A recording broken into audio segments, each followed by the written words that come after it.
बच्चों इस साल नीट का जो क्वेश्चन आया था बड़ा आसान क्वेश्चन आया था। फिजिक्स में 2 सेक्शन था, सेक्शन ए जिसमें 35 क्वेश्चन है और सेक्शन बी जिसमें 15 क्वेश्चन है। सेक्शन बी में से आउट ऑफ 15 सिर्फ 10 क्वेश्चन ही करना था।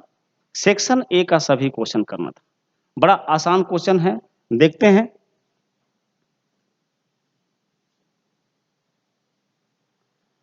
First question, two hollow conducting spheres of radii r1 and r2. R1 is greater than R2 have equal charges.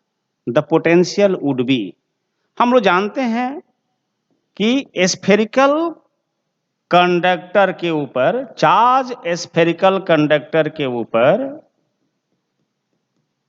हम लोग को पता है सरफेस का पोटेंशियल का formula inversely proportional to what, radius. Radius ज्यादा, पोटेंशियल कम। ओबियस है R2 का पोटेंशियल कम है, रेडियस कम है, पोटेंशियल ज्यादा होगा। R1 ज्यादा है, पोटेंशियल कम होगा। इस प्रकार option more on a smaller sphere, yes it is right, yes it is right, more on a smaller sphere. ये फॉर्मूला से आ गया रेडियस और पोटेंशियल में इनवर्सली प्रोपोर्शनल का रिलेशन है। Second question, the angular speed of A flywheel, ये rotational motion का question है और बड़ा आसान क्वेश्चन है। Moving with uniform angular acceleration changes from 1200 RPM, RPM मतलब revolution per minute, revolution per minute. अब ध्यान रहे रिवॉल्यूशन मतलब क्या होता है, रिवॉल्यूशन मतलब 1 रिवॉल्यूशन मीन्स व्हाट, 2 पाई, ये ध्यान रखना पड़ेगा। और मिनट मतलब 1 मिनट मतलब 60 सेकेंड। तो एसआई यूनिट क्या होता है भाई, radian.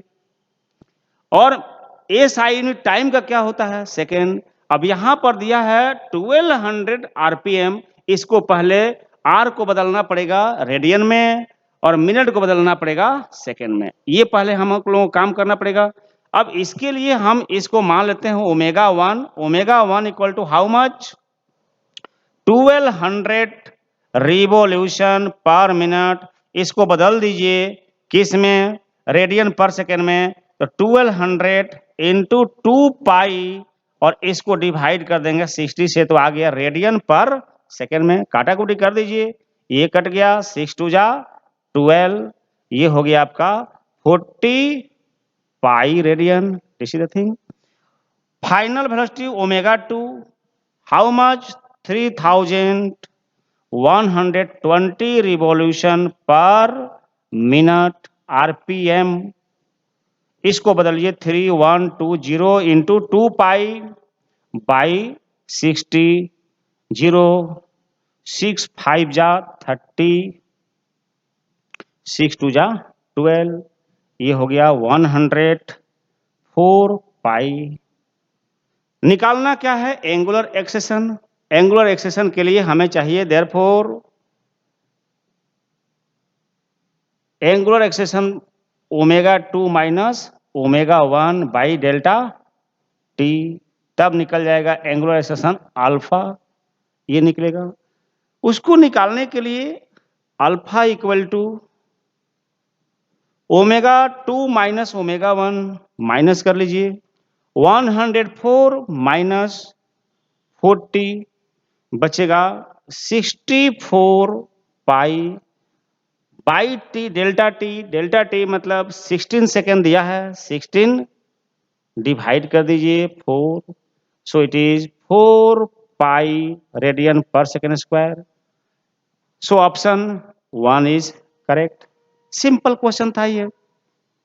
Next question,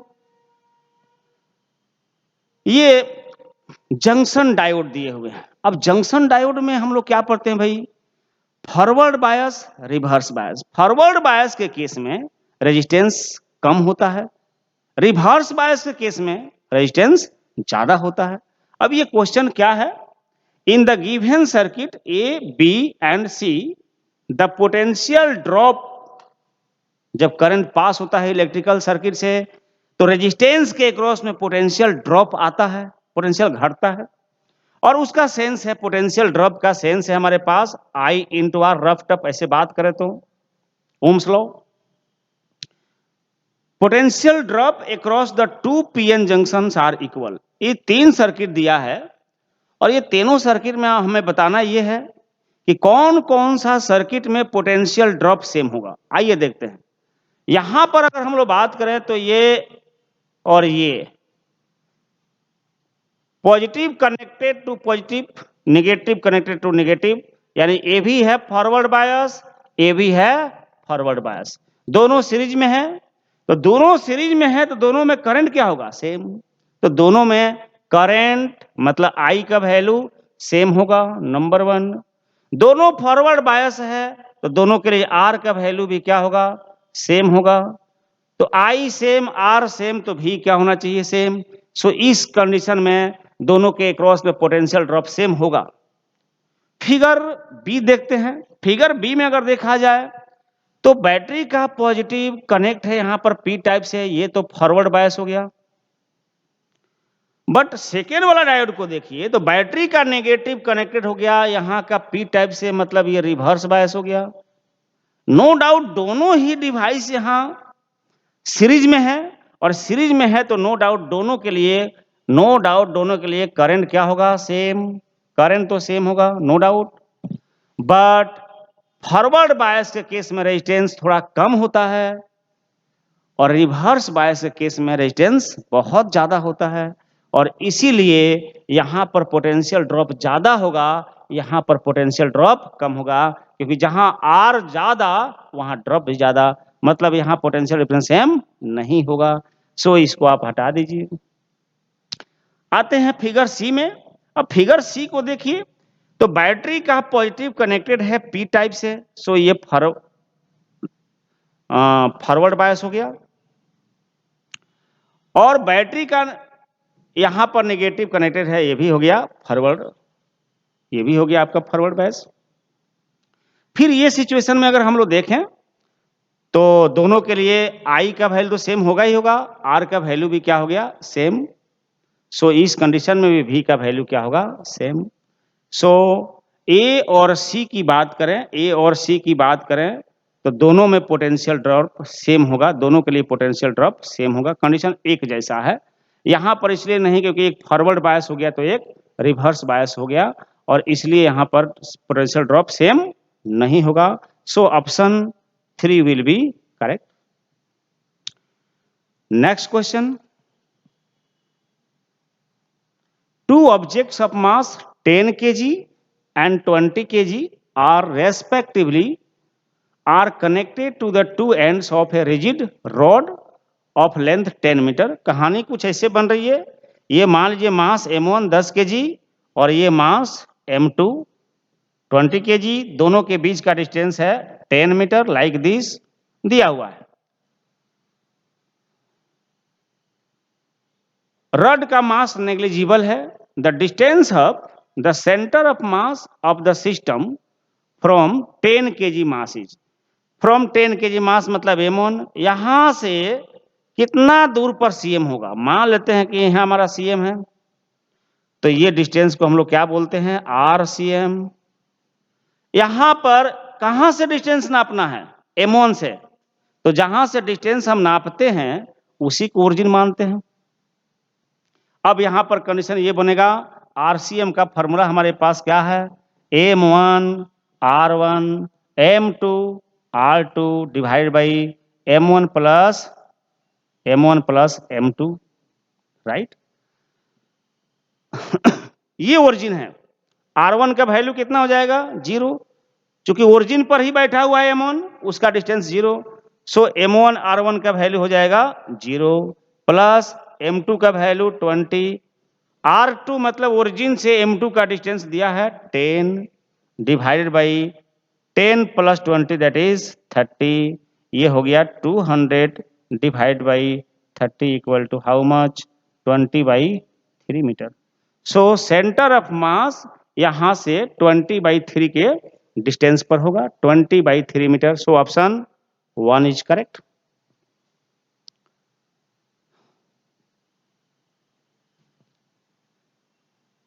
A biconvex lens has radii of curvature 20 cm each. If the refractive index of material of lens is 1.5, the power of lens is. Power of lens का formula क्या होता है? Power of lens equal to what? 1/f। और lens makers formula के मुताबिक 1/f कितना होता है? Mu minus 1 into 1 by first radius, 1 by first radius, how much? 20। But यहां पर रेडियस जो दिया है सेंटीमीटर में दिया है, और पावर निकालने के लिए सेंटीमीटर को किसमें बदलना जरूरी होता है? मीटर में। इसलिए सेंटीमीटर को मीटर में बाई 100 डाल दीजिए, यहीं पर शॉर्टकट में निकल जाएगा। प्लस सेकेंड रेडियस, दोनों का 20-20 है, 1/20/100। सो काट दिया जाए तो यहां पर बचेगा म्यू का वैल्यू 1.5 माइनस 1 0.5, और यहां से ये हो गया आपका 5, ये हो गया आपका 5, 5 ऊपर जाएगा, 5 प्लस 5, ये हो गया आपका 0.5 इंटू 10, दैट इज 5 डायोप्टर। ये हमारा आंसर हो गया simply. So option 2 is correct. तो क्वेश्चन बहुत आसान था, बस केवल हाथ घुमाने की जरूरत थी इसमें। ए spherical ball is dropped in a long कलम of a highly viscous liquid. The curve in the graph shown which represents the speed of ball. viscous medium में जब कोई भी बॉडी गिरता है तो जैसे जैसे स्पीड बॉडी का बढ़ता है, विस्कस फोर्स भी बढ़ता है, विस्कस फोर्स भी बढ़ता है। और एक पार्टिकुलर स्पीड पर पहुंचने के बाद विस्कस फोर्स इतना ज्यादा हो जाता है कि पार्टिकल का स्पीड अब बढ़ना रुक जाता है। यानी स्टार्टिंग में तो पार्टिकल का स्पीड बढ़ेगा, लेकिन बाद में स्पीड लगभग कांस्टेंट होने लगता है, राइट। उस ग्राउंड पर अगर देखा जाए तो ये जो ग्राफ दिखा रहा है ये तो बता रहा है कि टाइम बढ़ेगा, वेलोसिटी बढ़ते ही चला जाएगा। नहीं, विस्कस मीडियम में ऐसा नहीं होता है। सेकेंड वाला ग्राफ जो बी है वो बता रहा है कि फर्स्ट में स्पीड जल्दी जल्दी बढ़ेगा, बाद में स्पीड बढ़ने का रेट कम हो जाएगा, बाद में स्पीड क्या हो जाएगा? कांस्टेंट। हाँ, यही चीज हमने बताया कि बाद में धीरे धीरे स्पीड क्या होता है? कांस्टेंट होता है जब विस्कस मीडियम से कोई पार्टिकल चलता है। तो so graph B is correct, और ग्राफ बी सही है, इस हिसाब से ऑप्शन 1 करेक्ट है। सिंपल क्वेश्चन था, ये जीके टाइप का क्वेश्चन था, कोई टफनेस नहीं था क्वेश्चन में। अब देखिए ये क्वेश्चन का, ये क्वेश्चन भी कितना आसान है। The ratio of radius of gyration, radius of gyration of a thin uniform disc, thin uniform disc about an axis passing through its center and normal to its plane। सबसे पहले तो हम मोमेंट ऑफ इनर्शिया निकाल दे भाई disc का।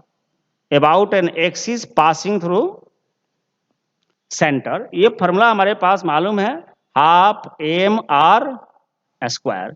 हम लोग इसको ऐसा लिख देते हैं, तरीका ही है, M R by root under 2। चूंकि फॉर्मेट लिखा जाता है एम आर स्क्वायर के फॉर्मेट में, इस क्वांटिटी का ही नाम है radius of what? Gyration. M R, M के बाद आर, जो भी बचता है उसको आर बोलते हैं, और उसके ऊपर स्क्वायर। तो इस चीज को हमने नाम दे दिया रेडियस ऑफ गायरेशन। दूसरा क्या है? To the radius of gyration of the disc about its diameter. तो डायमीटर के अबाउट में मोमेंट ऑफ इनर्शिया डिस्क का कितना होता है? अबाउट डायामीटर ऑफ डिस्क, वो होता है 1/4 M R square, M R square. That is, इसको अगर लिखा जाए एम आर स्क्वायर के फॉर्मेट में तो क्या लिखोगे? तो r/2 का होल स्क्वायर। यहां पर ये हो गया रेडियस ऑफ गायरेशन। तो फर्स्ट केस का radius of gyration r/√2, second case में रेडियस ऑफ गायरेशन r/2। अब ये पूछा है दोनों के रेडियस ऑफ गायरेशन का रेशियो, तो रिक्वायर्ड रेशियो क्या होगा भाई? तो डिवाइड कर देंगे, और क्या, r/√2 और डिवाइडेड बाई दिस, तो उल्टा हो जाएगा 2/r। r से r कट गया, बचेगा √2, रूट अंदर 2:1, रूट अंदर 2:1, so option 1 is correct. Simple question है। A shell of mass M is rest initially, rest है, सेल ऑफ मास रेस्ट मतलब initial momentum, total initial momentum is what, 0। पहली बात ये दिमाग में आया, रेस्ट में है। It explodes into 3 fragments having mass in the ratio 2:1, मतलब फर्स्ट 2 मास पार्टिकल का मास सेम है, 2 पार्टिकल सेम है और तीसरा वाला हल्का है। If the fragments having equal mass fly of along mutually perpendicular direction, मतलब क्या हुआ, एक गया इधर मानो, तो एक गया इधर, दैट इज द परपेंडिकुलर। ठीक है, मान लिया जाए कि इसका मास है 2, इसका मास है 2, तो इसका मास है 1, ऐसे मान लिया जाए। विथ स्पीड v, तो बताइए इसका मोमेंटम कितना होगा, मान लिया p1 2 इंटू v, मास को 2 मान ले, तो इसका मोमेंटम कितना होगा p2 इक्वल टू उसका मास 2 इंटू v, राइट। एक बात यहां देखना है, ये ब्लास्ट हुआ और ब्लास्ट जब हुआ तो इसका इनिशियल मोमेंटम कितना था, 0, तो नेट फाइनल मोमेंटम भी क्या रहना चाहिए, 0। This is called law of conservation of linear momentum, कि अगर कोई बॉडी टूटने से पहले नेट मोमेंटम था 0, तो टूटने के बाद भी जितना पीस में टूटा सबका मोमेंटम का रिजल्टेंट निकाला जाए तो आना चाहिए 0, चूंकि मोमेंटम वेक्टर क्वांटिटी है। अब ध्यान दीजिए कि अगर एक पार्टिकल इधर लिया मोमेंटम, एक पार्टिकल इधर लिया मोमेंटम, तो दोनों का रिजल्टेंट किधर लेगा मोमेंटम, ये होगा नेट मोमेंटम, मतलब p1 प्लस p2 का रिजल्टेंट हो गया। और हमें पता है भाई कि 2 वेक्टर परपेंडिकुलर है, तो उसका रिजल्टेंट फर्स्ट का स्क्वायर p1 स्क्वायर, सेकेंड का स्क्वायर p2 स्क्वायर, ये हुआ फर्स्ट पार्टिकल और सेकेंड पार्टिकल का रिजल्टेंट। अगर इन दोनों का रिजल्टेंट हुआ इधर, तो थर्ड वाला ठीक उनका इक्वल और अपोजिट हो जाए, तब ना नेट मोमेंटम क्या आएगा, 0। अब इसका थर्ड मोमेंटम को p3 लिख दीजिए, उसका मास कितना 1, वेलोसिटी कितना नहीं मालूम, v डैश लिख देते हैं। From law of conservation of momentum के मुताबिक ये पार्टिकल का नेट मोमेंटम जितना इधर हुआ, थर्ड पार्टिकल का मोमेंटम उतना ही और अपोजिट डायरेक्शन में इधर हो जाए, तभी नेट मोमेंटम 0 होगा। सो हमें कहना चाहिए कि third momentum p3 must be equal to resultant of first and what, second, ऐसा करना पड़ेगा हमें। अब यहां पर पुट कर दीजिए, थर्ड मतलब 1 v डैश मतलब v dash equal to root अंदर 2v का स्क्वायर प्लस 2v का स्क्वायर, 2v का स्क्वायर प्लस 2v का स्क्वायर हो गया, ये आपको रूट अंदर 8v का स्क्वायर, ये हो गया आपका 2 root 2v, this is the velocity of third particle. और इस प्रकार ऑप्शन आ रहा है आपका, ऑप्शन 2 इज करेक्ट। ये law of conservation of linear momentum का problem. A long solenoid of radius 1 millimetre, जरूरत पड़ने पर इसको मीटर में बदला जाएगा, हैज 100 टर्न्स पर मिलीमीटर। ध्यान रहे, number of turns equal to क्या दिया है, 100 टर्न्स पर मिलीमीटर, इसको पहले बदलना पड़ेगा हमें पर मीटर में। ऐसे सोच लीजिए आप लोग, 1 मिलीमीटर में इतना टर्न्स है, तो 1 मीटर में कितना टर्न्स है, तो 1000 से मल्टीप्लाई कर दीजिए, 100 इंटू 1000 टर्न्स पर मीटर आ जाएगा, पर मीटर ऐसा बदल लेंगे। 1 मिलीमीटर में अगर 100 टर्न्स है तो 1000 मिलीमीटर, चूंकि 1000 मिलीमीटर मतलब 1 मीटर होता है, इतना हो जाएगा। ये हुआ हमारा n। If 1 ampere current flows in the solenoid, the magnetic field strength at the center of solenoid. क्या फॉर्मूला था सोलोनॉइड का सेंटर में मैग्नेटिक फील्ड का? Mu not an into I. Mu naught का वैल्यू तो भाई म्यू नॉट बाई 4 पाई का value कितना होता है? 10 का पावर -7। तो म्यू नॉट इक्वल टू कितना हो जाएगा? 4 पाई इंटू 10 का पावर -7। एन की जगह यहां से ले लीजिए 10 पर पावर 5 डाल दीजिए, 3 2 5 हो गया भाई, इंटू आई की जगह 1, ये मिला जुला के हो गया आपको 4। यहां पर आंसर जो भी दिया है वो पाई के फॉर्मेट में नहीं दिया है, तो ओबियस है कि इसका मतलब है कि पाई के जगह पर उसका न्यूमेरिकल वैल्यू पुट करना पड़ेगा। 4 पाई के जगह 3.14 रख देते हैं, यस। और 10 पर पावर बच गया -7 + 5 दैट इज -2, ये टेस्ला में आ जाएगा। इनटू कर देते हैं इसको, 4 4 जा 16, 4 और 1 5, 4 3 जा 12 इंटू 10 पर पावर -2, 12.56 इंटू 10 के power -2। So option 1 is correct. Very simple, बस मेमोरी क्वेश्चन था, थोड़ा सा कैलकुलेशन था। और जो टेक्निकल इसमें प्रॉब्लम था कि बच्चों ने क्या किया होगा, गलती कहां पर हुई होगी, तो ये जो number of turns per metre दिया था एज इट इज अगर आप रख देंगे तो गलत हो जाएगा। ध्यान रहे, millimetre is not SI unit, metre is the SI unit. जब भी टाइम लिखा जाता है तो सेकेंड में, मास लिखा जाता है तो केजी में, और लेंथ लिखा जाता है तो हमेशा मीटर में। अगर किसी दूसरा यूनिट में दिया है तो सबसे पहले उसको आप कन्वर्ट कीजिए, नहीं कन्वर्ट कीजिएगा तो आंसर गलत आएगा। Next question, let T1 and T2 be the energy of an electron in the first and second excited state। अब ध्यान दीजिए, फर्स्ट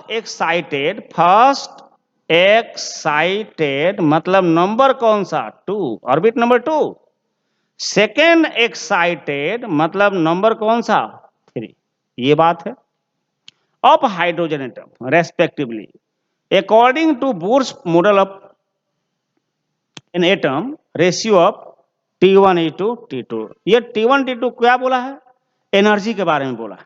अब आप लोग बताइए एनर्जी का फॉर्मूला क्या था बच्चा लोग? En equal to -13.6 by what n square.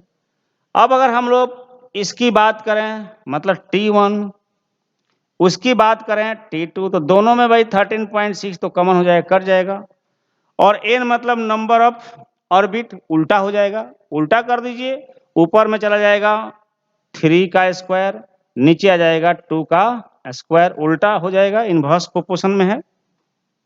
3 का स्क्वायर हो गया 9 और 2 का स्क्वायर हो गया 4। Very simple. So option 3 is correct. Next, A light rays falls on a glass surface of refractive index √3। Refractive index दिया है √3, किस एंगल पर आ रहा है? तो angle of incidence is what? 60 degree. Very simple. The angle between refracted and reflected raise would be. अब देखिए, polarisation of light में एक फॉर्मूला था ब्रिस्टर एंगल, और वो रूल था कि अगर म्यू बराबर हो जाए कितना का? tan of angle of incidence का, तो उस सिचुएशन में लाइट फुल्ली पोलराइज होता है। तो पहले हम लोग चेक कर लें कि ऐसा है क्या। तो देखिए, तो आई का वैल्यू यहां पर दिया है हाउ मच? 60, तो ये हो गया tan 60, और tan 60 का वैल्यू हमें पता है √3, मैच कर गया। म्यू इक्वल आ रहा है, यहां पर दिया है mu equal to this much, और tan थीटा निकाला तो दोनों बराबर आ रहा है। इसका मतलब है कि ये 60 डिग्री एंगल जो है ये ब्रिस्टर एंगल के बराबर है। और इसलिए इस एंगल पर आने वाला लाइट फुल्ली पोलराइज हो गया होगा। और जब लाइट फुल्ली पोलराइज होता है तो रिफ्लेक्टेड लाइट और रिफ्रैक्टेड लाइट दोनों क्या होते हैं, परपेंडिकुलर। और परपेंडिकुलर मतलब दोनों के बीच का एंगल होगा 90। सो option 2 will be correct. This is the condition. तो यहां पर जज करने वाला चीज था यहां पर कि म्यू का वैल्यू इतना दिया है, थोड़ा tan का वैल्यू निकाल लेते हैं, tan i का। वो देखा कि उसके बराबर ही आ रहा है, म्यू का वैल्यू √3 दिया ही था और tan i का वैल्यू उसके बराबर ही आ रहा है। इसका मतलब है कि लाइट इस एंगल पर फुल्ली पोलराइज हो गया होगा। और फुल्ली पोलराइज जब लाइट होता है तो ये कंडीशन है कि वो 90 डिग्री होगा ही होगा। इफ ए सब bubble expends the pressure inside the bubble. अब देखिए सब बबल जो होता है उसके अंदर जो एक्सेस प्रेशर होता है, जो एक्सेस प्रेशर की हम लोग बात करते हैं, inversely proportional to what, radius. Radius बढ़ेगा प्रेशर घटेगा। अब यहां पर क्या बोला है, सोप बबल एक्सपेंड्स मतलब रेडियस बढ़ रहा है। तो रेडियस बढ़ रहा है इसका मतलब प्रेशर घटेगा। रेडियस बढ़ रहा है मतलब प्रेशर घटेगा। तो यही पूछ जाता है इनसाइड द बबल प्रेशर का क्या होगा, घटेगा। So option 4 is correct. ये तो सिंपल चीज था, बहुत मेमोरी बेस्ड था। Next question. Plane angle and solid angle.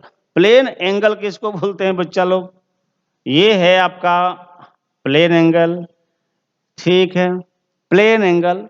और सॉलिड एंगल क्या होता है, तो सॉलिड एंगल तो क्यूबिकल शेप ले लेता है आपका, क्यूबिकल शेप ले लेता है और वो किसी सरफेस के साथ बनता है, वो किसी सरफेस के साथ बनता है तो उसका नाम पड़ता है सॉलिड एंगल। प्लेन एंगल का एस यूनिट का नाम है रेडियन, जो आप लोग जानते हैं, रेडियन। और सॉलिड एंगल का एस यूनिट का नाम है स्ट्रैडियन, एस्ट्रैडियन, जो आप लोग जानते हैं।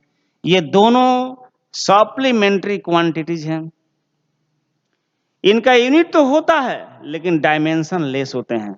इनका यूनिट तो होता है, यूनिट क्या है, रेडियन और स्टेडियन, लेकिन डायमेंशन नहीं होता है। तो यही पूछा है, देखिए डायमेंशंस बट नो यूनिट्स नहीं, no units and no dimension नहीं, बोथ यूनिट्स एंड डायमेंशन नहीं, units but no dimension. Yes it is right, option 4 is correct. ये तो स्टार्टिंग में ही मिलता है जब हम लोग फिजिक्स पढ़ना शुरू करते हैं।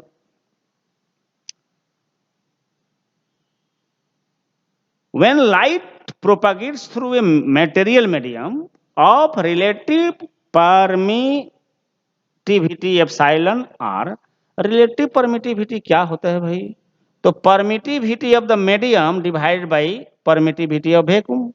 सिमिलरली रिलेटिव परमिएबिलिटी क्या होता है, तो रिलेटिव परमिएबिलिटी मतलब permittivity of medium by permittivity of what, vacuum, ऐसा होता है। This is the case. अब यहां पर पूछा क्या है, the velocity of light v is given by where c velocity of light in vacuum. अब इसमें से कौन सा रिलेशन करेक्ट है, आइए देखते हैं बदल के। हम लोग को पता है, हमें पता है कि किसी मीडियम में लाइट का स्पीड का फॉर्मूला क्या होता है, रूट अंदर एप्सिलॉन इनटू म्यू। और वैक्यूम में लाइट का स्पीड का फॉर्मूला क्या होता है, तो 1/√अंदर mu not epsilon not, right, ये चीज है। अब यहाँ पर डिवीजन के रूप में दिया हुआ है, थोड़ा सा डिवाइड कर देख लेते हैं, डिवाइड कर लीजिए, हम लोग देख लेंगे v बाई अगर c कर दिया जाए तो क्या मिलेगा। तो v बाई c अगर कीजिएगा तो b बाई c करेंगे तो ये आ जाएगा ऊपर और ये आ जाएगा नीचे, यानी mu not epsilon not divide by mu into epsilon, और रूट तो दोनों के अंदर में रहेगा। लेकिन यहां से रिलेटिव परमिएबिलिटी और परमिटिविटी के बेस में दिया हुआ है, इसलिए थोड़ा सा इसको इंप्रूव करना पड़ेगा हमें। कैसे करेंगे इसको, ऐसा लिख सकते हैं हम लोग 1 डिवाइडेड बाई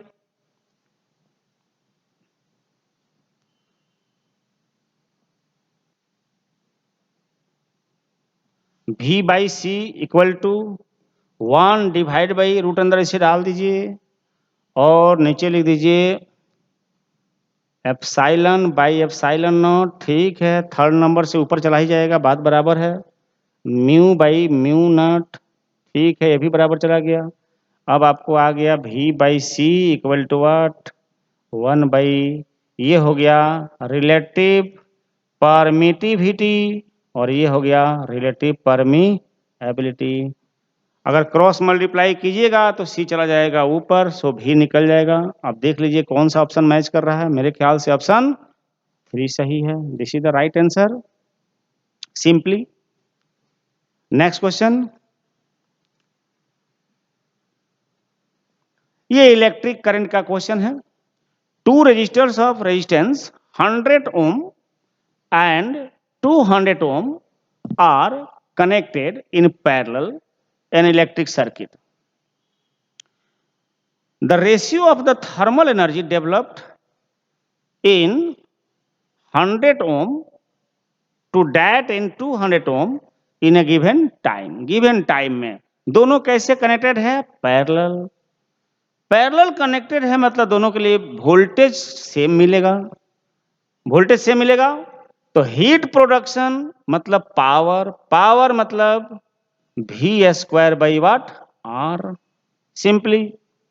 अब पैरेलल में है मतलब दोनों के लिए V तो सेम ही हो गया, therefore P1 by P2 ratio निकाल दीजिए। P1 बाई P2 का क्या हो जाएगा? रेजिस्टेंस का उल्टा है भाई, मतलब R2 बाई R1 कर दीजिए शॉर्टकट। R2 मतलब 200 और R1 मतलब 100, काटिए आपको 2:1 मिल जाएगा। सो आंसर 1 इज करेक्ट। सिंपल था क्वेश्चन, बहुत सिंपल था, बस बेसिक फार्मूला की नॉलेज की जरूरत थी इसमें।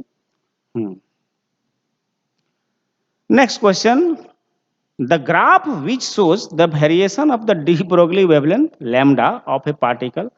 बच्चों ये क्वेश्चन आप लोगों को क्लास 11 का केमिस्ट्री में भी है और क्लास 12 का फिजिक्स में भी है। De Broglie wavelength matter wave क्या था भाई फॉर्मूला? तो de Broglie wavelength equal to H by P. P मतलब लीनियर मोमेंटम, लेमडा मतलब वेवलेंथ, H मतलब प्लैंक्स कांस्टेंट। क्या रिलेशन है? Lambda is inversely proportional to P और इनवर्सली प्रोपोर्शनल ग्राफ हमेशा कर्व ही होता है, तो ये तो होगा नहीं, इसका तो मतलब ही उल्टा हो गया। ये सही है, P बढ़ते जाएगा, लेमडा घटते जाएगा। This is the right answer. Next, a square loop of side 1 metre and resistance 1 ohm is placed in magnetic field of 0.5 Tesla if the plane of loop is perpendicular to the direction of magnetic field। ठीक है, the magnetic flux through the loop is कितना? तो situation क्या है भाई कि rectangular square जो भी हो, फील्ड ऐसा है, प्लेन पर परपेंडिकुलर। फ्लक्स का formula field into surface area into cos theta. चूंकि यहाँ पर नॉर्मल और फील्ड दोनों का लाइन सेम हो गया, थीटा का वैल्यू 0 cos 0 1 हो गया, छोड़ दीजिए। फील्ड का वैल्यू दिया हुआ है हाउ मच? 0.5 और एस फॉर सरफेस एरिया, तो सरफेस एरिया किसका भाई? तो स्क्वायर है, तो स्क्वायर का एरिया का फॉर्मूला 1 मीटर का स्क्वायर यानी 1 ही आएगा, दैट इज 1। कितना हो गया? 0.5 weber. So answer 1 is correct. Very simple question is there. अब आइए इसको देखिए, द डायमेंशंस ऑफ, बहुत आसान क्वेश्चन है, शुरू में ही मिलता है। ये मैग्नेटिक परमीएबिलिटी का क्वेश्चन है। बनाना चाहें तो आप लोग इसको ऐसे बना सकते हैं। मैग्नेटिक परमीएबिलिटी याद कीजिए कहाँ पर मिलता है, वहां से फंसा लीजिए। ये मैग्नेटिक परमीएबिलिटी का क्वेश्चन है, कहाँ से फंसेगा भाई? कई जगह से आप लोग इसको चाहो तो निकाल सकते हो ऐसे। तो ये तो मेमोरी बेस का क्वेश्चन हो गया, मैग्नेटिक परमीएबिलिटी का क्वेश्चन हो गया simply. Next, when two monochromatic lights of frequency nu and nu by 2 पहले वाले का फ्रीक्वेंसी ज्यादा है, बाद वाले की फ्रीक्वेंसी कम है।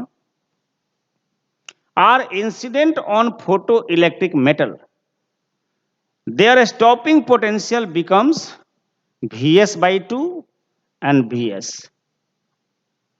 ऐसा नहीं हो सकता क्योंकि stopping potential Vo into E equal to होता है H nu minus what omega. हम लोग तो भाई पढ़ते हैं कि higher the frequency of radiation higher will be stopping potential. अब यहां पर देखिए कि फर्स्ट केस में फ्रीक्वेंसी था ज्यादा, तो फर्स्ट केस में ना स्टॉपिंग पोटेंशियल ज्यादा होगा, और सेकेंड केस में फ्रीक्वेंसी हो गया कम, तो सेकेंड केस में पोटेंशियल भी कम होना चाहिए। यहां उल्टा दिया है कि फर्स्ट केस में क्या दिया है, फर्स्ट केस में दिया है स्टॉपिंग पोटेंशियल Vs/2 और सेकेंड केस में दिया है ज्यादा। ऐसा नहीं हो सकता, जब फ्रीक्वेंसी घट गया तो स्टॉपिंग पोटेंशियल भी घट जाना चाहिए, जबकि उल्टा बढ़ा दिया है। मतलब ये क्वेश्चन ही गलत है, और क्वेश्चन गलत तो हम लोग नहीं काटे, इसलिए इसको हम बोनस क्वेश्चन कह सकते हैं। This is a bonus question, क्योंकि आंसर इसका मैच नहीं कर रहा है ये। तो इसका आंसर जो बच्चा नहीं दिया होगा उसके तो 4 मार्क्स अवार्ड होगा, लेकिन जिन लोगों ने इसका आंसर दे दिया होगा मतलब गलत होगा, और गलत होगा मतलब उनका नेगेटिव कटेगा 1 मार्क्स का। अब ये देखिए, in half wave rectification rectifier, तो रेक्टिफायर दो तरह का होता है, full wave rectifier, half wave rectifier. Half wave rectifier में आउटपुट का फ्रीक्वेंसी वही होता है जो इनपुट का होता है, बट फुल वेव रेक्टिफायर में फ्रीक्वेंसी डबल हो जाता है इनपुट का। तो ये हाफ वेव रेक्टिफायर है, फ्रीक्वेंसी सेम रहेगा। तो इनपुट का फ्रीक्वेंसी कितना बोला है 60, तो आउटपुट का फ्रीक्वेंसी भी कितना होगा 60। सो option 2 will be correct. Very simple question है जी। अब ये देखिए, an ideal gas undergoes 4 different process. कौन कौन सा प्रोसेस आप लोगों ने बचपन से पढ़ा है, कई बार पढ़ा है? Isochoric process, volume constant, isobaric process, pressure constant, isothermal process, temperature constant, adiabatic process, no heat given no heat taken. देखते हैं भाई कौन सा प्रोसेस क्या है, यहां पर पकड़ते हैं। फर्स्ट वाला देखा जाए, यहां से यहां वॉल्यूम, प्रेशर बढ़ रहा है, वॉल्यूम कांस्टेंट, कांस्टेंट मतलब ये हो गया आइसोकोरिक। अब यहां 4 को देखिए, प्रेशर कांस्टेंट, कांस्टेंट, वॉल्यूम बढ़ रहा है, प्रेशर कांस्टेंट मतलब आइसोबेरिक, तो ये हुआ आइसोबेरिक, ये हुआ आइसोकोरिक। अब यहां 2 ठो कर्व दिया है, कर्व। ऐसा जब कर्व आता है, ऐसा जब कर्व आता है, तो आइदर वो एडियाबेटिक होगा, आइदर वो एडियाबेटिक होगा या फिर वो आइसोथर्मल होगा। दोनों ग्राफ एक जैसा ही होता है, बस अंतर क्या है, तो एडियाबेटिक कर्व का स्लोप ज्यादा होता है, एडियाबेटिक कर्व का स्लोप ज्यादा होता है। More slope adiabatic, less slope isothermal.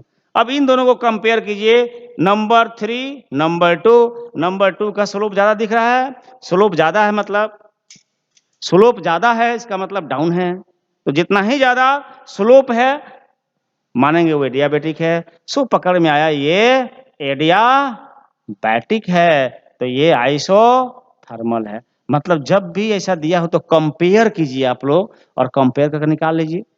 अब देखिए यहां पर क्या है, those process are adiabatic, isothermal, isobaric, isochoric. The curve which represents the adiabatic process, adiabatic process कौन है, नंबर 2, और नंबर 2 के लिए ऑप्शन होगा option 1। Very simple question, basic चीज है। चलिए, मैच लिस्ट 1 विथ लिस्ट 2। ये इलेक्ट्रोमैग्नेटिक स्पेक्ट्रम, जब आप लोगों ने क्लास 12 पढ़ा होगा तो हम लोग पूरा इलेक्ट्रोमैग्नेटिक स्पेक्ट्रम को 13 भाग में बांटते हैं बच्चों। ये जो बीच वाला भाग होता है जिसको हम लोग विजिबल बोलते हैं, violet, indigo, blue, green, yellow, orange and what red, इसको विजिबल स्पेक्ट्रम कहा जाता है। और विजिबल स्पेक्ट्रम का जो रेंज होता है वो आपको 400 नैनोमीटर से लेकर 700 नैनोमीटर, और इस स्पेक्ट्रम की पहचान ही है कि नीचे से ऊपर जाइएगा वेवलेंथ इंक्रीज और फ्रीक्वेंसी डिक्रीज।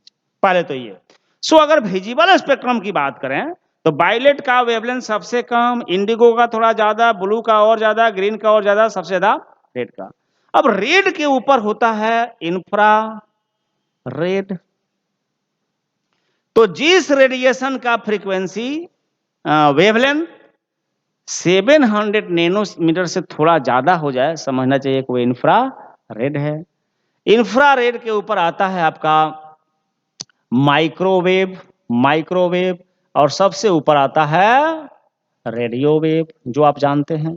वायलेट के नीचे वायलेट का छोटा भाई अल्ट्रा वायलेट, जिसका वेवलेंथ 400 से कम हो जाए, 400 नैनोमीटर से कम हो जाए, that is ultra violet. Ultra violet के नीचे एक्स रे, जिससे हड्डी का फोटो निकालने का काम होता है, और सबसे नीचे जिसका नाम है गामा रे। इस प्रकार फुल स्पेक्ट्रम की बात करें तो सबसे कम वेवलेंथ गामा का और सबसे ज्यादा रेडियो का। अब यहां पर थोड़ा सा हम लोग देखते हैं किसके साथ क्या मैच हो रहा है, राइट। पहला है ये वाला amplitude modulated radio wave. Radio wave सबसे बड़ा, इसमें कोई डाउट ही नहीं है कि यही आंसर होगा भाई। ये मीटर लेवल में हो जाता है, बहुत बड़ा होता है। ए का ऑप्शन 2 के साथ मैच करेगा। ए मैच करेगा 2 के साथ, ए मैच करेगा 2 के साथ। तो सबसे पहले उसी को देखते हैं कि कौन सा ऐसा ऑप्शन है जिसमें ए 2 के साथ जा रहा है। तो ए 2 के साथ यहीं पर दिखाई पड़ रहा है, राइट। देखिए कितना टेक्निकल क्वेश्चन है कि अगर हम प्रेजेंस ऑफ माइंड का इस्तेमाल करेंगे तो सिर्फ ये देखेंगे कि यहां ए को मैच कराया 3 के साथ, जो गलत हो गया। यहां पर ए को मैच कराया 3 के साथ, जो गलत हो गया। ए को मैच हमारा हिसाब से हो रहा है कौन, 2। बाकी जगह एक किसी के साथ 2 में है ही नहीं, मतलब बाकी सब गलत है। तो क्यों बाकी को हम लोग जज करें, डायरेक्ट इसको मार कर निकल जाने से हो गया। मतलब ये प्रेजेंस ऑफ माइंड के ऊपर क्वेश्चन था, बिल्कुल सबको करने की जरूरत नहीं है। तो इस तरह का मैचिंग का जब प्रॉब्लम हमारे सामने आता है तो किसी एक को पहले मैच देखते हैं और उसके बाद देखते हैं कि ऐसा कहीं और है क्या। अगर ऐसा ही किसी और में होता तो फिर दूसरा वाला को भी ट्राई करते, नहीं है तो आगे बढ़ गए। Next, the displacement time graph. ये डिस्प्लेसमेंट, यहां टाइम ग्राफ दिया है। ग्राफ में 2 चीज इंपॉर्टेंट होता है। ग्राफ का स्लोप क्या बतलाता है, rate of change, rate of change. तो यहां पर दिया है डिस्प्लेसमेंट और यहां दिया है टाइम। एक का एंगल दिया है 30 डिग्री, एक का एंगल दिया है इतना। आप लोग बताइए स्लोप मतलब क्या। तो स्लोप मतलब डी वाई, वाई की जगह यहां डिस्प्लेसमेंट दिया है, बाई डी एक्स, एक्स की जगह यहां पर टाइम दिया है। बट स्लोप का मतलब क्या होता है, tan थीटा इक्वल टू, और ds बाई dt का मतलब क्या हुआ, डिस्प्लेसमेंट पर यूनिट टाइम। मतलब डिस्प्लेसमेंट टाइम ग्राफ का जो स्लोप होता है, डिस्प्लेसमेंट टाइम ग्राफ का जो स्लोप होता है वो न्यूमेरिकली वेलोसिटी को रिप्रेजेंट करता है। अब क्वेश्चन क्या पूछा गया, makes angle of 30 degree 45 degree with the X axis as shown, the ratio of their respective velocity. चलिए भाई, तो पहले 30 डिग्री वाला को V1 मान लिया जाए, कितना होगा, तो tan 30 डिग्री। दूसरा 45, उसको सेकंड मान लिया जाए, tan 45 डिग्री। अब बोलिए रेशियो पूछा है, मतलब V1 बाई V2, मतलब tan 30 divide by tan 45। tan 30 का मतलब 1/√3 और tan 45 तो 1 हो गया, छोड़ने से हो गया। So answer is 1:√3। Option 3 will be correct. Simple basic सवाल था ये, बहुत टफ नहीं है।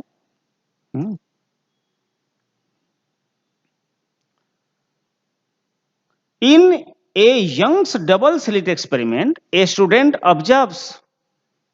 Observes 8 fringes in a certain segment of a screen. Recall कीजिए आप लोग यंग्स डबल स्लिट एक्सपेरिमेंट में बोल रहा है किसी सर्टेन सेगमेंट, मान लो ना कि यही सेगमेंट है स्क्रीन का, एक सर्टेन सेगमेंट में कितना फ्रिंज दिखाई पड़ा उसको, इस डिस्टेंस में टोटल 8 फ्रिंज पैक हैं, टोटल 8 फ्रिंज पैक है, 8 फ्रिंज पैक है एक पार्टिकुलर सेगमेंट के अंदर, 8 फ्रिंज, राइट।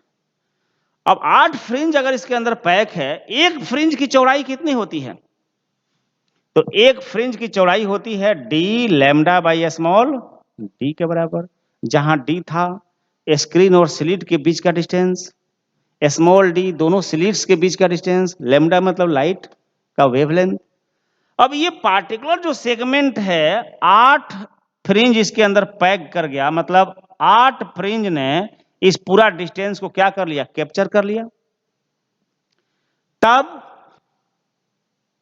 ये पूरा लेंथ कितना हो जाएगा, तो एक कितना कैप्चर करता है, इतना, तो 8 मिल के कितना कैप्चर किया होगा, पूरा को कैप्चर कर लेगा, इंटू 8 कर देंगे, निकल जाएगा, ये पूरा जगह निकल जाएगा। अब देखिए क्वेश्चन क्या है, लाइट का वेवलेंथ कितना था 600, तो 8 ठो उसमें दिखाई पड़ रहा है, right.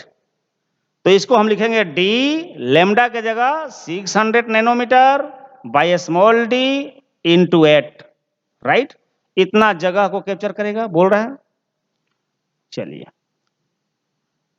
If wavelength of light is change to 400, wavelength को कम कर दिया, तो वेवलेंथ को कम कर दिया मतलब फ्रिंज की चौड़ाई कम हो जाएगी, फ्रिंज की चौड़ाई कम हो जाएगी, तब तो इतना ही सेगमेंट में ज्यादा फ्रिंज पैक हो सकते हैं, क्योंकि पतला पतला हो गया तो ज्यादा अमाउंट में फ्रिंज उसके अंदर पैक हो जाएगा, राइट।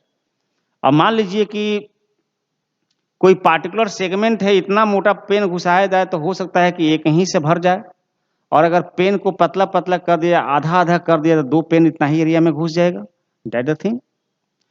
तब जब वेवलेंथ 400 हो गया, तब सवाल है कि कितने फ्रिंज उसके अंदर पैक हो सकते हैं, right.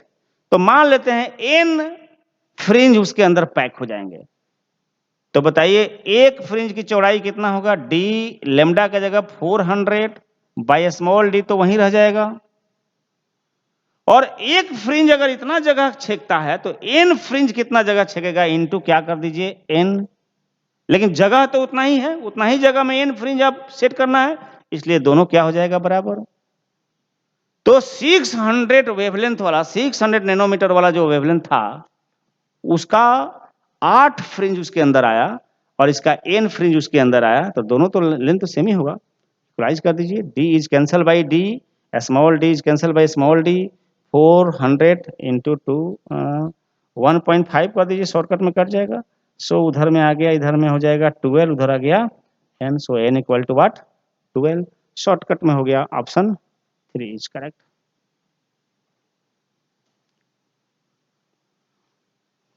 The peak voltage, peak मतलब highest voltage, V max of AC source is equal to, right. तो V max by root under 2 बराबर होता है VRMS का, रूट मीन स्क्वायर वोल्टेज का, राइट। इसमें कोई डाउट नहीं है। तो क्या बोला है, the peak voltage of AC source is equal to कितना, तो क्रॉस मल्टीप्लाई कर दीजिए, इसको क्या मिलेगा, V max equal to root अंदर 2 times VRMS, root mean square का 2 टाइम्स हो जाएगा, तो रूट अंदर 2 times the VRMS value of AC source, ठीक है, this is the answer. If the initial tension on a stretch string is double, string धागा, धागा, then the ratio of initial and final speed of transverse wave along the string, wave की बात करें, अच्छा wave का speed का formula क्या था भाई, रूट अंदर T बाई म्यू, T का मतलब था टेंशन, म्यू मतलब मास पर यूनिट लेंथ।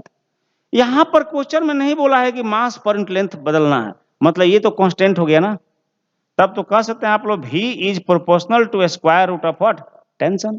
टेंशन बढ़ेगा, स्पीड बढ़ेगा। अब इनिशियल और फाइनल की बात करें। Initial tension on a stretch string is doubled, then the ratio of initial and final speeds of string, तो डबल हो गया। If the initial tension on a stretch string is doubled, मतलब speed, tension को double कर दिया गया, double कर दिया गया, तो टेंशन हो गया डबल तो स्पीड भी हो जाएगा डबल। अब रेशियो निकालना है, तो रेशियो क्या निकलेगा, डबल करना मतलब रूट अंदर टू हो जाना, v1 बाई v2, रूट अंदर t1 बाई वाट t2, इसको कर दीजिए। अब बोला क्या है देख लीजिए, if initial tension on A stressed string is doubled, मतलब जो टेंशन था उसको डबल्ड कर दिया गया, ट्वाइस कर दिया गया, मतलब क्या हुआ कि इसका रेशियो आएगा 1:2। सो आंसर होगा आपको 1:√2, 1:रूट अंदर what 2, this is answer 1:√2, option 2 is correct. ये क्वेश्चन बड़ा है, बस एसर्शन टाइप का क्वेश्चन है, बस थोड़ा सा इसमें प्रेजेंस ऑफ माइंड का इस्तेमाल करना होता है कि जो आपने पढ़ा है उसको ध्यान से पढ़िए और देखिए कुछ गलत बात है तो उसको हटाइए। Biot-Savart law gives us the expression for the magnetic field strength of an infinitesimal current element। Infinitesimal मतलब बहुत छोटा करंट एलिमेंट के लिए, तो ये हम लोग पढ़ते ही थे भाई, बियोट-सेवर्ट लॉ। अगर स्केलर फॉर्मेट में तो mu naught by 4 pi into I D L sine theta by what R square. इसी को बोलते थे हम लोग very very small current element या infinitesimal current element of a current carrying conductor only. Yes it is right, yes it is right, यही तो है। तो ऑप्शन यहां पर जो स्टेटमेंट 1 है 100% करेक्ट है, इसमें कोई गलती नहीं है, यही आपने पढ़ा है। सेकंड देखते हैं, Biot Savart law is analogous to Coulomb's inverse square law of a charge. नहीं, इतना ही से गलत हो गया, राइट, इतना ही से गलत हो गया, क्योंकि कूलम्स लॉ चार्ज का वजह से इलेक्ट्रिक फील्ड बतलाता है, चार्ज का वजह से, राइट। देखते हैं फिर भी और पढ़ के, with the former being related to the field produced by a scalar source ideal, while the latter being produced by a vector source q। नहीं, q कहां से वेक्टर हो गया, ये भी बात गलत हो गया, एक जगह गलत हो गया मतलब गलत हो गया, छोड़ दीजिए। तो फर्स्ट करेक्ट है और सेकंड इनकरेक्ट है, both statement 1 and 2 are incorrect. नहीं, फर्स्ट सही है, statement 1 is correct, statement 2 is incorrect, so option 2 is correct. Next option, as the temperature increase the electrical resistance, वो भी बढ़ता है, वो भी बढ़ता है इलेक्ट्रिकल रेजिस्टेंस। लेकिन देखते हैं option, decreases for both conductor and semiconductor. No, conductor के लिए टेम्परेचर बढ़ता है, कंडक्टर का टेम्परेचर बढ़ता है तो रेजिस्टेंस भी बढ़ता है, लेकिन सेमीकंडक्टर में ठीक उसका उल्टा होता है, क्योंकि उसके अंदर बॉन्डिंग स्ट्रक्चर होते हैं, इसलिए सेमीकंडक्टर में जब टेम्परेचर बढ़ता है तो रेजिस्टेंस घटता है, उल्टा होता है उसमें। Increases for conductors but decreases for semiconductor, yes it is right. Next, the energy that will be ideally radiated by a 100 kilowatt, ये पावर हो गया, 100 किलोवाट मतलब पावर ट्रांसमीटर इन 1 आवर। इसका मतलब क्या हुआ, एक सेकेंड में इतना एनर्जी ये रेडिएट करेगा, तो एक सेकेंड में कितना एनर्जी, तो 100 किलो का मतलब 10 का पावर 3 जूल, एक सेकेंड में इतना एनर्जी वो रेडिएट करेगा। सवाल है 1 घंटा में कितना करेगा, तो 1 घंटा में मल्टीप्लाई कर दिए, 1 सेकेंड में इतना, तो 1 घंटा में कितना, तो 1 घंटा मतलब 60 इंटू 8, 60 कर दीजिए, निकल जाएगा। 6 6 जा 36 इंटू 10 का पावर 1 2 5 और 2 7, 36 इंटू 10 के पावर 7, 36 इंटू 10 के power 7 joule. So option this one is, ये एकदम यूनिटरी रूल के ऊपर क्वेश्चन था, पावर का मीनिंग समझने से होना था। Next question, a body of mass 60 gram experience a gravitational force of 3 Newton. Yes. When placed at a particular point, the magnitude of gravitational field intensity. Gravitational field intensity. अरे gravitational field intensity मतलब gravitational force per unit mass. ये ठीक वैसे ही है जैसे electric field intensity, electrical force per unit charge. Magnetic field intensity मतलब magnetic force per unit pole strength. डाल दीजिए यहां पर, how much gravitational force 3 newton, how much mass 60 gram, तो 60 ग्राम को केजी में बदलना पड़ेगा क्योंकि KG is the SI unit. ये कट जाएगा 3/60 इंटू 1000, काम खत्म हो गया, 0 से 0 कट गया, ये 3 टू जा, ये हो गया 50। सो 50 न्यूटन पर केजी, 50 न्यूटन पर KG, this is the right answer.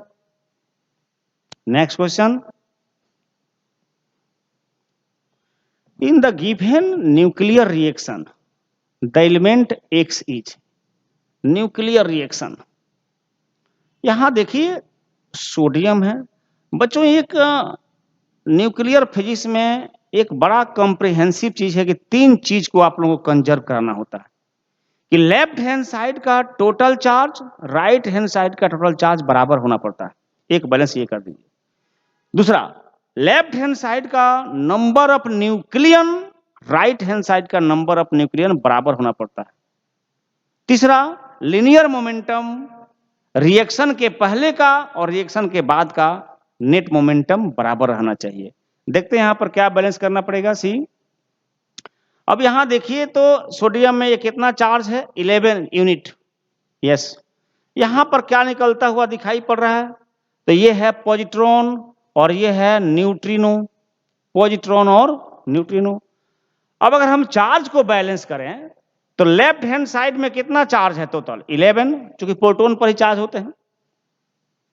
Right hand side को देखिए, यहां पर तो 1 यहां पर है, तो इसका चार्ज और कितना होना चाहिए, तो 1 + 10, तभी तो 11 हो पाएगा ना। लेफ्ट में 11 है तो राइट का भी टोटलिंग करने से 11 ही आना चाहिए, तो 1 इसका है तो 10 इसका होगा, तब ना 10 + 1 11 हो पाएगा। सो ये एक्स के अंदर कितना चार्ज होना चाहिए, 10 ही चार्ज होना चाहिए, मतलब इसका एटॉमिक नंबर 10 होना चाहिए, एटॉमिक नंबर 10 होना चाहिए, एटॉमिक नंबर 10। सो कौन सा ऑप्शन मैच कर रहा है, तो 10 तो यहां भी है, 10 तो यहां भी है, 10 यहां भी है, तो कम से कम हम 2 में तो आ गए कि या तो हमारा आंसर ये है, नहीं तो आंसर ये है। अब दूसरा क्या मैच करना है, टोटल नंबर ऑफ न्यूक्लियन। अब न्यूक्लियन में क्या आता है, तो न्यूट्रॉन और प्रोटॉन, और क्या, और कोई नहीं आता है न्यूक्लियन में, और कोई नहीं आता, न्यूट्रॉन और प्रोटॉन ही आता सिर्फ।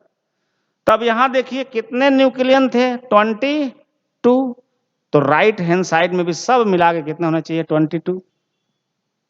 ये तो न्यूक्लियन है नहीं, ये भी न्यूक्लियन है नहीं, तो इसका मास नंबर 0, इसका भी मास नंबर 0, तो इसका 22 होना चाहिए, यानी इसका 22 ही होना चाहिए, तब तो 22 आएगा, तो 22 में ये आ रहा है। So option this one is correct.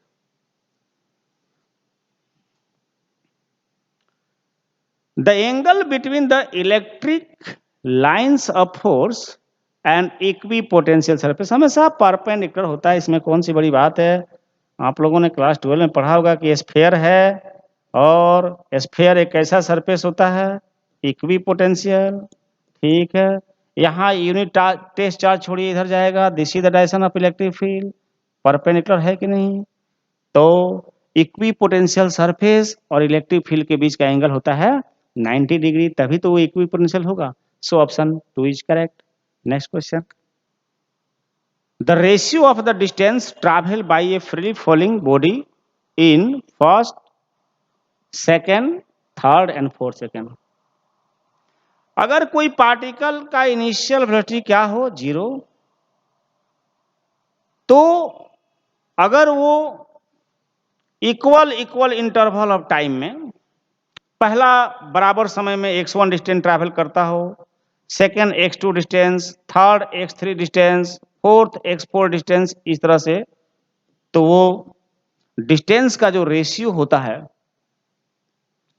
क्योंकि फर्स्ट 1 सेकेंड मतलब पहला 1 सेकेंड, सेकेंड सेकेंड मतलब दूसरा 1 सेकेंड, थर्ड सेकेंड मतलब तीसरा 1 सेकेंड, सब ड्यूरेशन 1 सेकेंड का है। ये फोर्थ फिफ्थ ऑर्डर बतलाता है। तो अगर इनिशियल वेलोसिटी 0 हो किसी भी पार्टिकल का, तो पहला 1 second, next 1 second, next 1 second, next 1 second में डिस्टेंस ट्रैवल का रेशियो होता है ऑड नंबर 1:2, 3:2, 5:2, 7, अगर और होता तो 9, 11, इस तरह से चलते रहेगा। तो यहां पर ऐसे दिया था 1, 3, 5, 7 हो गया हमारा 2।